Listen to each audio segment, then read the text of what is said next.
So it's about that time. But things are a little different. Sharing space,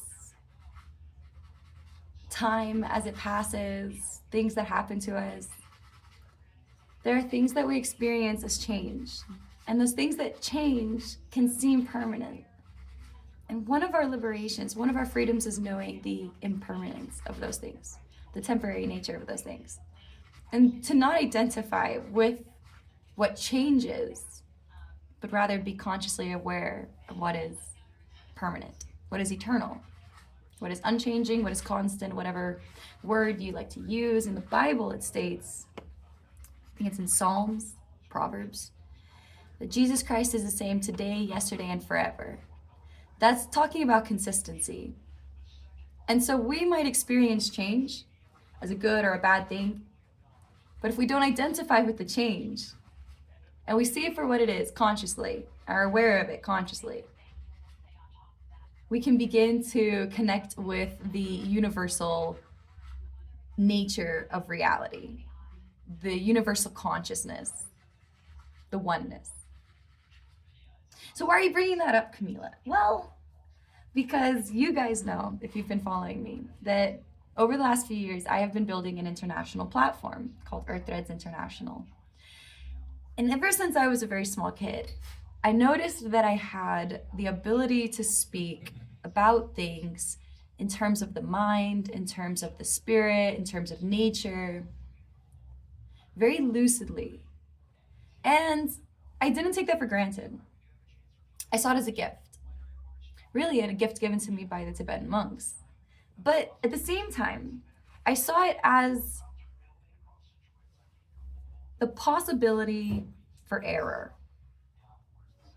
Because if I identify too much with the fact that I had this gift, that we all do, that we're all connected with, but that I was consciously aware of it just because of that one tad bit of kindness that the monks showed me at around 4 or 5 years old, that I was able to meditate extremely on the parameters of the mind and be able to recognize that even the ego will attach to universal consciousness and try to identify with it. And the nature of the ego is to grasp. The nature of our reality is to control.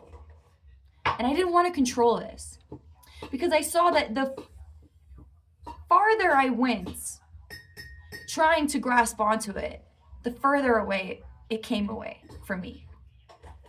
The further away it went from me. The more I tried to hold on to it, the less I truly understood. And that understanding, that comprehension was very important to me.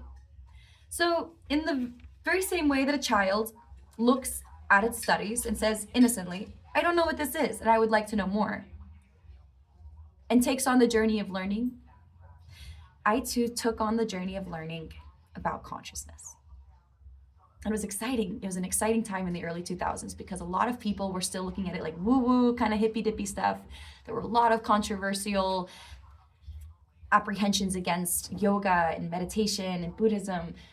But the United States was a very diverse place to grow up in, especially as a Guatemalan American. And I had the opportunity of being able to live in a neighborhood with a lot of different types of people. And that was able to influence the way I saw the world. And my family gave me just a little bit of that room to be able to open my mind and learn something that was considered non-conventional. And that was the idea of Buddhism or consciousness at the time, because I was not raised in a particularly philosophical or religious environment. My mom had Christian values, and those Christian values helped build me to be who I am as a woman and as a person. But at the same time, I also saw that there were many flaws in the history, in the present day situation and circumstance, politically, socially, socioculturally. And so finding something to identify with was very difficult, and it was not traditional in my household.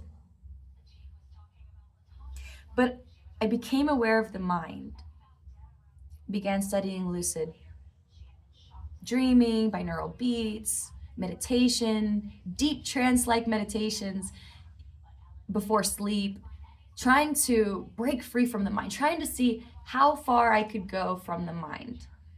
And I realized that there's really nowhere to go.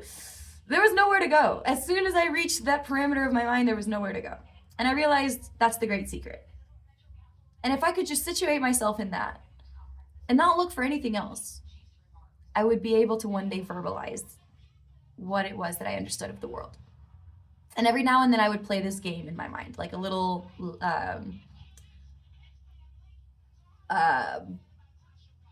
scene in my mind.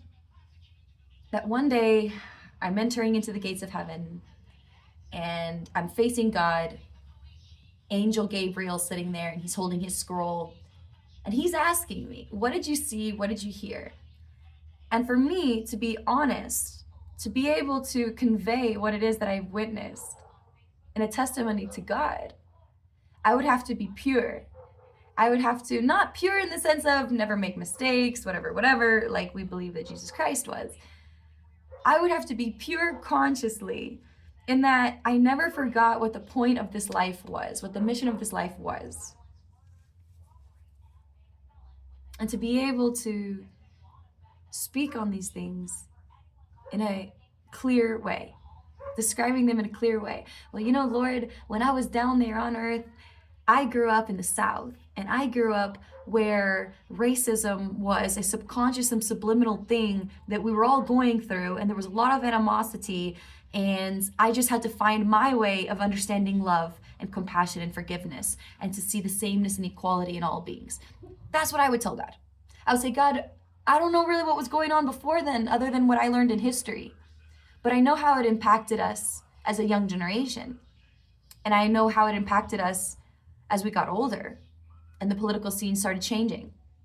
Little things like that. You know, things that are hard to talk about, things that people don't want to talk about, that want to close their eyes and close their minds to how things really are, to create justifications or judgments or prejudice that allows us to be able to create frameworks of reality that are really not real, like segregation, like separation. This idea that we can control reality and control our own worlds, our own reality, how we see the world and how others see us in the world, that's what we're afraid of. We're afraid of how people see us. We are afraid to be seen because we're afraid of seeing ourselves. And if we see ourselves, we will truly see and understand God. And that is a terrifying thing. That is the fear of God, in my opinion. So why am I saying that? Why are you saying all this, Camila? Well, because now is the time. Now is the time to start developing more into everything that I've been developing and talking about and starting to consolidate it onto my YouTube channel. So I've been doing it a little bit here and there on Instagram, going live and everything like that. But now it's time to break through that wall that has been creating this barrier in not just me, but in everybody that we share this epic with. We hit this wall, whether it's toxins in our environment, whether it's the people or the things that we hear or believe or are conditioned to believe. We run into a barrier that tells us you're not good enough to share with me what you think. That what you think is not good enough to share with other people, so I have to stop you. But when you realize that there's nothing to hold on to, that impermanent nature is something that we can work together towards cultivating and making peace with, we realize that there is truly nothing to fear. And we begin to express ourselves a little bit more. I'm learning a lot about equality and humanitarianism and unity from the Red Cross. It's helping a lot. And it's putting it more into like a political setting for me. More geopolitical setting. But to truly understand the self and to see the self in others, it takes a deep sense of intrinsic trust, of internal trust, trusting yourself, trusting those around you in the sense that you know who you are, so you know the nature of the other. Because if you are one with the other, one with your own nature, you are one with the nature of others. And when you become one with the nature of others, you begin to understand what compassion is. Like the Lord Jesus Christ said, treating others the way we wish to be treated. The Buddha taught 8,000, 10,000 ways of knowing the self, of becoming enlightened.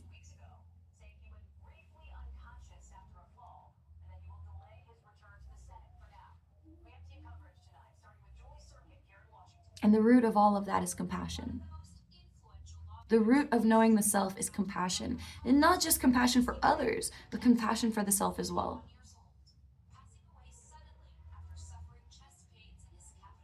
And that is the root of consciousness.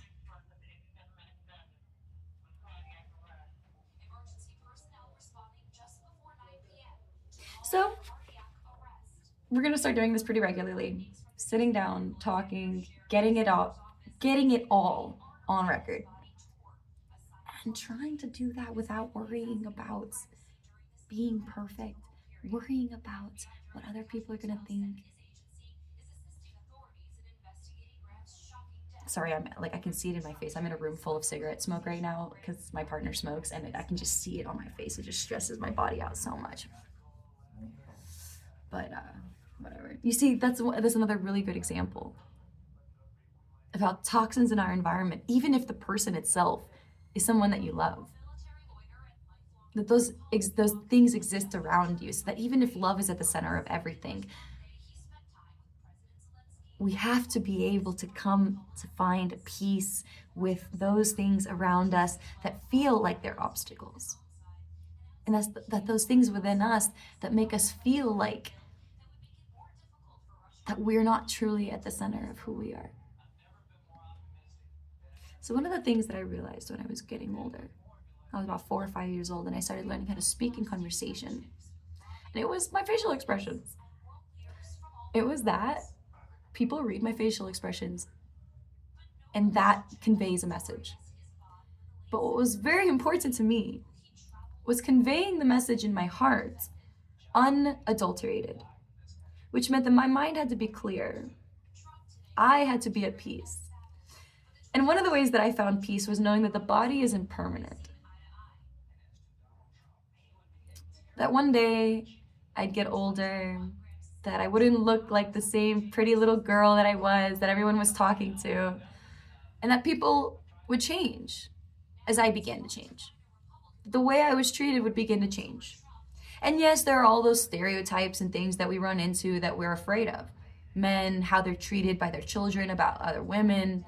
Women, how they're treated by men and by their children. We're afraid of being treated badly. And so we hide ourselves behind whatever persona is more natural to us in that fear. And for some people, they call it dominance. For some people, that mechanism, that persona is a very aggressive one. It's the one that's in control, right? And then for others, obviously, it means that they are a little less in control. They're a little more submissive. But see, those two people agree to that reality so that they both can survive. And that is the symbiotic relationship of the self and the other. Krishna consciousness, it teaches us that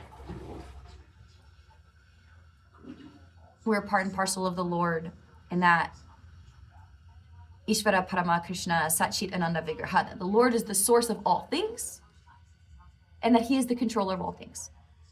And that we are Jiva Mukti, liberated in service of God, in knowing that the Lord is in control of all things. And when you begin to understand this great nature of God, this omnipresence, this omnipersonality, omnipersona, you begin to also understand that there is no need to allow the ego, the temporary self, the temporary consciousness, the temporary awareness to be in control in any way, whether it's submissive and whether it's dominant. You begin to let go of the need for that attachment. And you begin to identify more with knowing God, with knowing the Supreme Personality, with knowing consciousness without perverting it. Knowing consciousness without having to project our own sense of reality or identification, our sense of control, our sense of greed, our sense of desire, whatever it is that makes us want to hold on to that and identify with that. Say that I'm the one that can sell this to you. I'm the one that can teach this to you. You validate my existence by me being able to teach you what you don't know. But true consciousness is intelligence. And it is universal.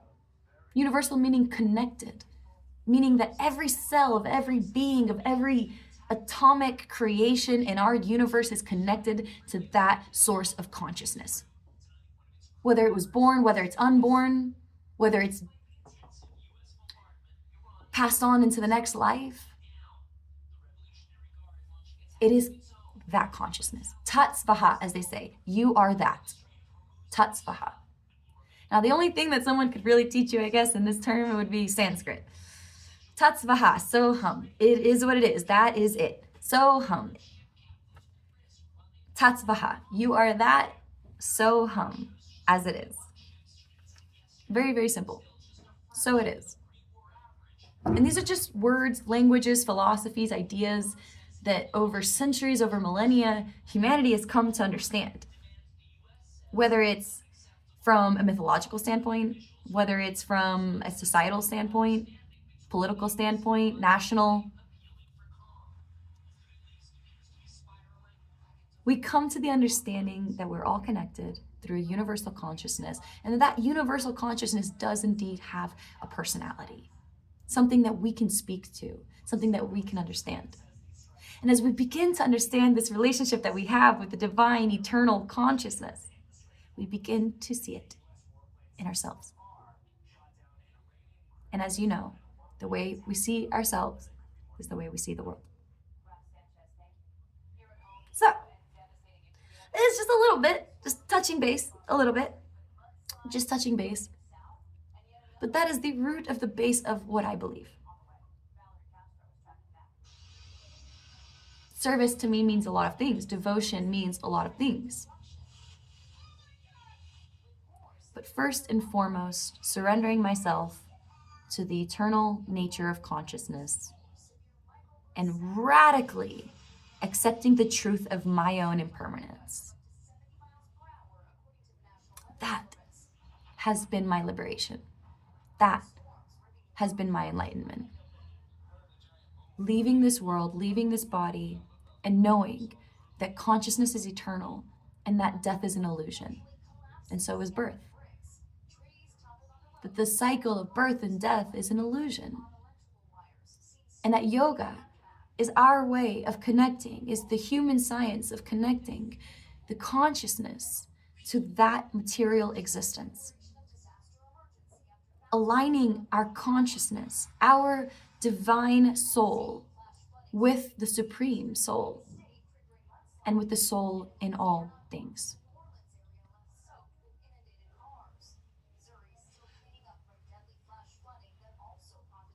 When I was a kid, I used to stare off into the darkness, and I used to try to leave my mind, leave my body essentially. I was trying to tug at it, and it was cemented in there.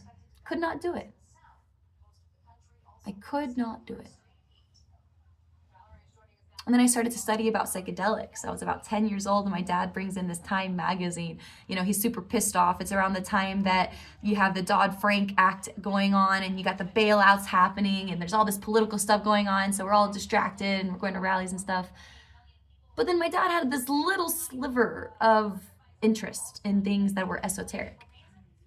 And he would bring us articles from Reader's Digest on the negative health impacts of high fructose corn syrup and hydrogenated oils. And so we weren't perfect. We had Cheetos, we ate Taco Bell with my mom, but we were aware of the changing times, about the importance of our health and mental health and spiritual well-being. And one time my dad put this article on our kitchen table, Times magazine, and it is the curandera that is famous from Guatemala who was using psychedelic magic mushrooms as a form of healing. And that was something that was very interesting to me because it was something I could actually connect to as well. It was something that I didn't just see separate as, oh, this is just another human being doing this, but oh, wait, I'm actually Guatemalan. And if this is something that is a part of my heritage, then maybe that means that I can also participate and I can also understand. So I began to prepare myself at a very young age to go on that psychedelic journey because I knew that that would be the key to that cement wall that I was hitting. I was about 8 or 9 years old, meditating, trying to break free, using the lights in the room and opening my eyes and closing them in the dark, using the dilation of my pupils to try to get the consciousness out of the body. And it never worked, except if I was dreaming, like asleep. But then I discovered the psychedelic mushroom. And I knew that one day in the future, as I got older, that would be a route towards understanding divine consciousness. And then I started studying about dimethyltryptamine and ayahuasca and different types of psychedelics.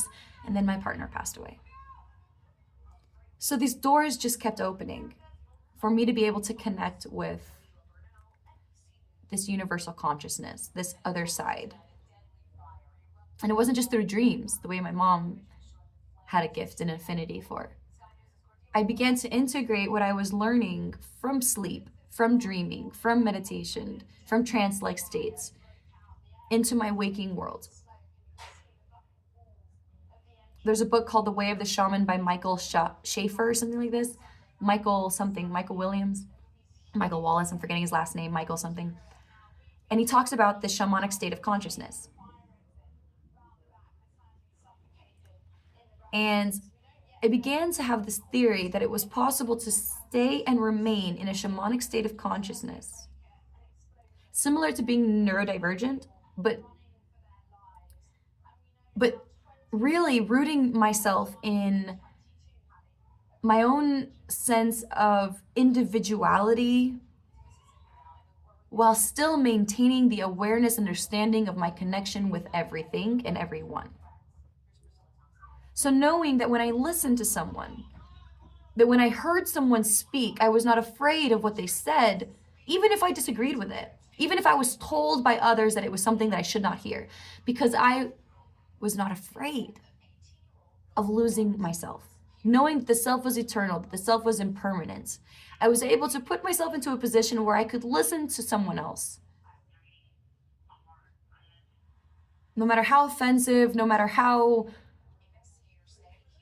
corrupted, no matter how ill that person might have been, that rooting myself in compassion allowed me to also be able to learn and understand the world from perspectives that oftentimes we shut down. And by being able to open myself to this understanding of consciousness, trusting my own sense of self, my center, I was able to show compassion to people that otherwise were always in conflict. And that little bit of kindness and compassion is the healing power. That is the difference that we make. The difference in the change that we make in ourselves is the difference that we make in the world. Very practical, very simple. We've heard it before. Reinvent the wheel, as they say. Go talk to your dad, whatever it is. That is the wisdom that I have learned in this world. That having an open mind and understanding consciousness through a lens of radical acceptance, radical honesty, allowed me to show kindness and compassion to others, which ultimately one day I would need to show to myself. And then as I started to experiment with psychedelics and study these shamanic states of consciousness, I was able to overcome a lot of the barriers within myself to allow myself to heal and to allow myself to be who I am.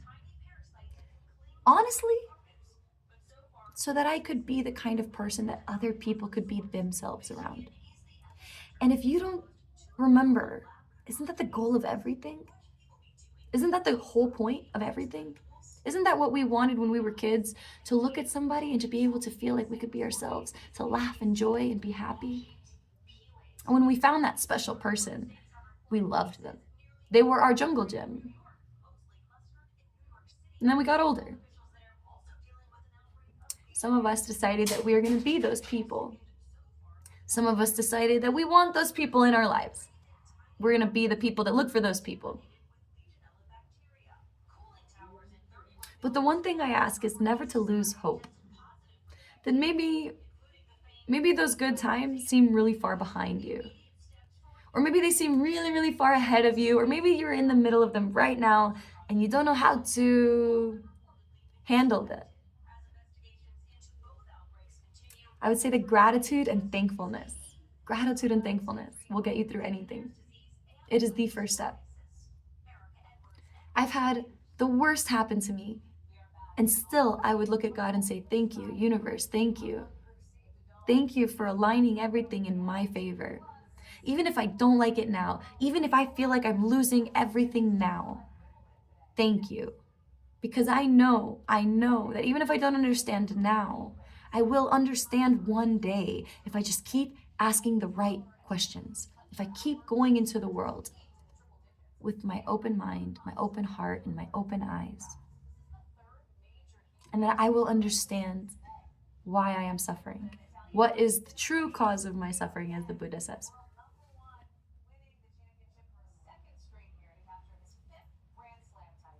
And there you have it.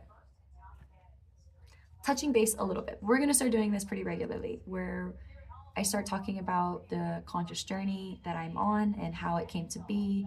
And what I hope to achieve is share with the world a message that I believe has touched so many of us. And yet so many of us refuse to give ourselves the opportunity to share it. Whether because we feel we're unworthy to do it, whether we feel like we're not intelligible enough to do it.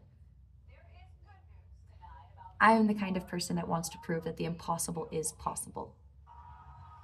And I am graced by God to have a functioning body that works.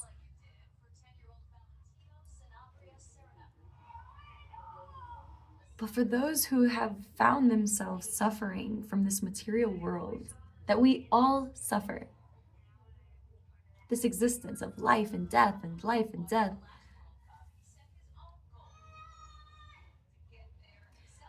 when we come to truly connect with consciousness, we free ourselves from the bounds of this material existence, of this illusory suffering. And we become like lighthouses, as my shaman once said in an ayahuasca ceremony. One ayahuasca ceremony. And this is what she said: be the lighthouse. I said, but what if my mom is no longer connected to her indigenous roots and she's no longer interested in doing this healing journey? She said, be the lighthouse. So I implore you, be the lighthouse.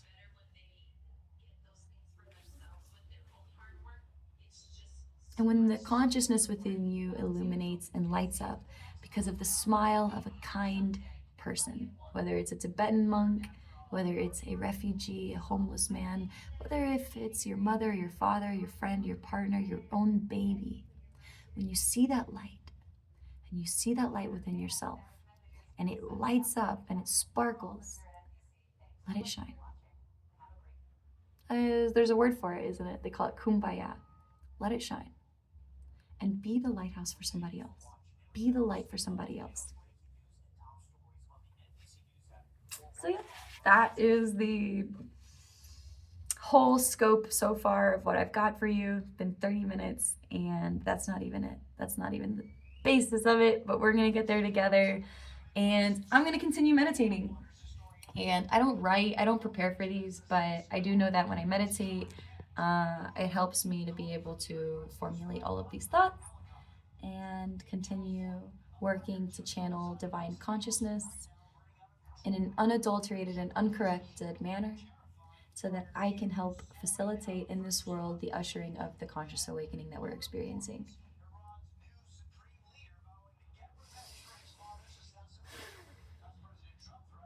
I invite you to take 2 to 3 deep breaths with me.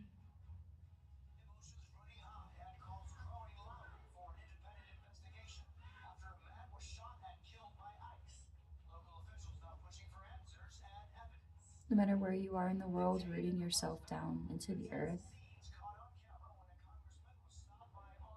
and slowly spreading your light from the center of your being in all directions. Peace, love, and namaste.